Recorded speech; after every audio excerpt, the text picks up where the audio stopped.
സിയാസ് കിച്ചണിലേക്ക് എല്ലാവർക്കും സ്വാഗതം. അപ്പോൾ ഇന്ന് നമ്മൾ കുളത്തിനെ വളർത്തിയ മീനാണ്. അപ്പോൾ അതിനെ പിടിച്ചിട്ട് പൊരിക്കാനാകുമ്പോൾ എന്തോ ഒരു ബുദ്ധിമുട്ടായതുകൊണ്ട് എടുത്ത് അക്വരത്തിലിട്ട് പിന്നെ പൊരിച്ചെടുക്കാൻ തോന്നി. അപ്പോൾ അതിൻ്റെ ഈ ഒരിങ്ങനെ തെന്നി പോകുന്ന അതെല്ലാം കളയാൻ വേണ്ടി വിനാഗിരിയിൽ ഇട്ടിട്ടൊന്ന് കഴുകിയെടുക്കണം.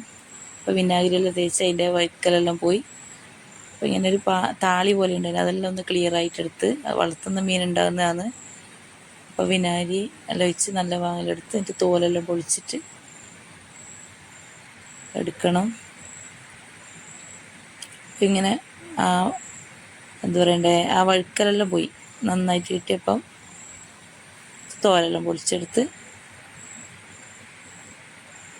ശരിക്ക് വരഞ്ഞ് മഞ്ഞൾപ്പൊടി, മുളക് പൊടി, ഉപ്പ്, ചെറുനാരങ്ങെല്ലാം പിഴിഞ്ഞെടുത്ത് അപ്പം എണ്ണയിലിട്ട് വറുക്കുന്നത് കാണിക്കാൻ വിട്ടുപോയി ഗൈസ്. അപ്പോൾ എല്ലാവരും സബ്സ്ക്രൈബ് ചെയ്ത് സപ്പോർട്ട് ചെയ്യാം.